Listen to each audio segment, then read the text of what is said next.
Hello everyone. I know I'm connecting with you after a very long time. Making this video perhaps after 3 or 4 months. And I didn't make videos because I thought बहुत noise है already. उसको उस पर क्या add करना. But then today I was forced to make one video because there has been a great learning in the past few months. Ever since we shifted into our new flat. And मुझे लगता है कि ये जो मेरी learning है ये शायद सिर्फ मेरे पे restricted नहीं है, ये सबके लिए है. And so my purpose of making this video is that जितने भी लोग हैं जो अपने इंडिपेंडेंट हाउसेस को छोड़ करके एक फ्लैट में रहना चाहते हैं for very obvious reasons that the flats are certainly better places to live in the sense कि आप यूजुअली बच्चे आजकल पेरेंट्स के साथ नहीं रहते हैं and when you as you want to live in a place जहाँ पे सिक्योरिटी है आपके लाइफ बहुत सारे लोग हैं तो you have a big choice of making friends. Youngsters रहना चाहते हैं because they have young children तो उनके खेलने की जगह होती है, क्लब हाउस होता है, एक इंटरेक्शन होता है, एक सोसाइटी जैसी होती है. And I think the reasons for opting to live in a flat are many. But in places like the B cities like Lucknow ये फ्लैट में रहना एक नया कॉन्सेप्ट है.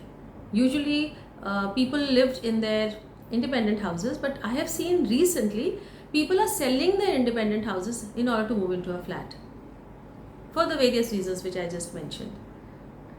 So we were also one of those very expectant owners who thought we will come here, we'll have a hassle-free life.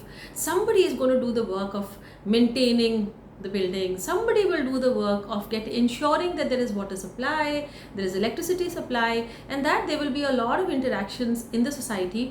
And in short, I was all set. So you take all your life savings, आप अपनी life की पूरी saving को लगा करके आप जाते हो और एक आप बहुत सुंदर सा घर देखते हो और सिर्फ घर ही देखते हो, लोग थोड़ी लोकेलिटी देखते हैं, and then we purchase the house और दैट इज़ अ फ्लैट.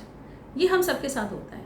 तो सबसे पहले एक इंसान जो आता है एक फ्लैट में इस बट ऑब्वियस बहुत ही रिच इंसान तो नहीं ही होगा. बहुत रिच होगा तो फिर उसका एक स्प्रॉलिंग बंगलो होगा जिसके अंदर उसको प्रॉब्लम नहीं होगी कि हमारे कितने मेड्स हैं या who are the helper staff. They can afford a lot of helper staff. So people like us, upper middle class, हम हैं largely, we are the ones who come and own these house flats. तो हमारे पास एक family है, हमारे पास एक job है, वो वाला जॉब जो हमें पूरे समय इन्वॉल्व रखता है और सुबह से शाम तक. फिर हमारे छोटे छोटे बच्चे हैं या ग्रोन अप बच्चे हैं, और अगर छोटे हैं तो उनको आपको देखना होता है. आपके पेरेंट्स आपके साथ रहते हैं तो आपको उनको भी देखना होता है. इन शॉर्ट ट्राइंग टू से कि हमारे पास बहुत समय नहीं होता है कि हम सोसाइटी को में बहुत ज़्यादा अपना समय दे पाएँ. तो पहले तो आपको ये जानना चाहिए that the moment you move into any flat, any society, there is something called an RWA, Residents Welfare Association.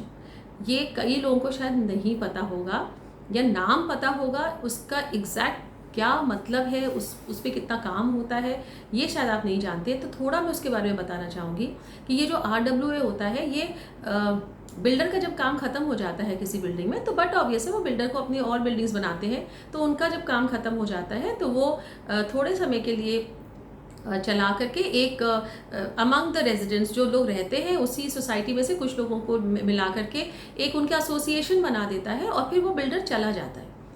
And फिर ये कौन सोसाइटी में देखता है कि पानी आ रहा है कि नहीं, आपकी सिक्योरिटी ठीक है कि नहीं, आपकी बिल्डिंग की पुताई हो रही है कि नहीं, आपकी बिल्डिंग की मरम्मत हो रही है कि नहीं.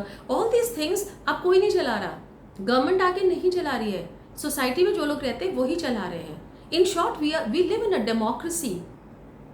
बिकॉज डेमोक्रेसी में यही तो है, हम अपनी कंट्री में से खुद ही में से लोग खड़े होते हैं इलेक्शन के लिए, हम ही उनको इलेक्ट करते हैं, फिर जो इलेक्टेड हैं वो हमारे लिए काम करते हैं, राइट. और जब वो हमारे लिए काम करते हैं तो हम उनकी मदद करते हैं उनको अपनी कंट्री चलाने में.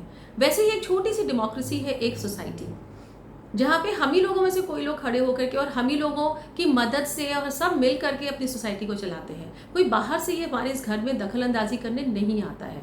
तो we have to first of all be prepared. अगर आप एक फ्लैट में जाना चाहते हैं तो आप अपनी मानसिकता को थोड़ी बदल करके आइए that you will have to work. बहुत काम नहीं, जब बहुत लोग होते हैं तो सबकी मदद से थोड़ा थोड़ा सब करते हैं तो बहुत अच्छे से एक सोसाइटी चल सकती है. और जो लोग उसमें रहते हैं वो सबसे ज़्यादा इम्पैक्ट होते हैं आपकी सोसाइटी किस तरह से चलती है. तो सब लोग आपस में अपने मतभेद को हटा करके एक RWA चलाते हैं। पर प्रॉब्लम तब आती है जब आपका बिल्डर आपको RWA नहीं चलाने देता है फॉर वॉट एवर रीज़न, उनके प्रॉफिट्स का प्रॉब्लम होता है या जो भी होता है। तो जब हम लोग सोसाइटी में आए तो हमें लगा कि वाह, लाइफ इज़ सेट, हम अब आराम करेंगे।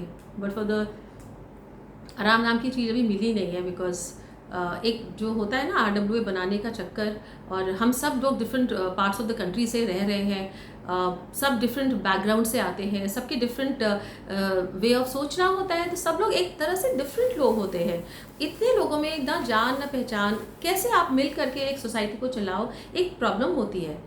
और उसके ऊपर से सबसे बड़ी ये प्रॉब्लम होती है कि हमें इसके बारे में ज़्यादा पता नहीं होता है, और जिससे हमको RWA लेना पड़ता है उनसे, बिल्डर से, उसका काम ही यही है।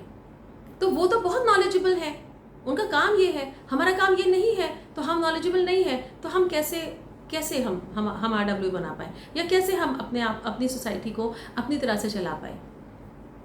और जो चीज़ें हम लोग जब घर खरीदते समय एक कुछ फाइन लाइन होती है ना, छोटी छोटी पतले प्रिंट, स्मॉल प्रिंट्स पे लिखा होता है, वो सबसे ज़रूरी होता है। और पता नहीं उसको फाइन प्रिंट पे क्यों लिखते हैं, उसको तो फॉन्ट साइज 14 या तो 16 में लिखना चाहिए, सब लोग पढ़ें तो। पर हमारे स्कूल्स की प्रॉब्लम है, ना हमें डेमोक्रेसी सिखाते हैं कि अपनी सोसाइटी को कैसे रन करना है, ना हमें रिसर्च सिखाते हैं, ना हमें रीडिंग की कोई बहुत आदत होती है। तो most of us don't read. हमें लगता है घर मिल गया, ठीक है, यहाँ साइन करो, मिल जाएगा, अब लाइफ सेट है, बट होता नहीं है। So before I end, I just want to ask you or maybe just help you कि जब भी आप कभी कोई फ्लैट लेने जाएं, 2-3 चीज़ें याद रखिए। फ्लैट तो सुंदर होना ही चाहिए, जगह आपको पसंद आनी चाहिए, बट उसके ऊपर एक और चीज़ होती है कि वो जिसने बनाया है, क्या वो एक एस्टैब्लिश्ड बिल्डर है, उसने कौन सी और बिल्डिंग्स बनाई हैं, वहाँ पे क्या है लोगों को रहने का, you know what has been their experience while living into that, talk to 1 or 2 people living in that particular building. उसके बाद ये बहुत बड़ी चीज़ होती है कि आपका जो बिल्डिंग बना रहे हैं वो कौन है, एस्टैब्लिश्ड लोग हैं, क्रेडिबिलिटी उनकी क्या है, क्योंकि सिर्फ सुंदर घर ही ज़रूरी नहीं होता है। उसके अंदर जब आप रहते हैं तो क्या आप सुकून से रह पा रहे हैं, कि आप पूरा समय आप एक RWA बनाने या एक लड़ाई झगड़ा सा एक एटमॉस्फेयर हो जाता है। हम वो that's not what any one of us wants, कि पैसे खर्च किए, पूरी लाइफ सेविंग्स लगा देते हैं हमें घर पे, राइट? तब वो घर तो हमारा होना चाहिए ना। जरा सोच के तो देखिए।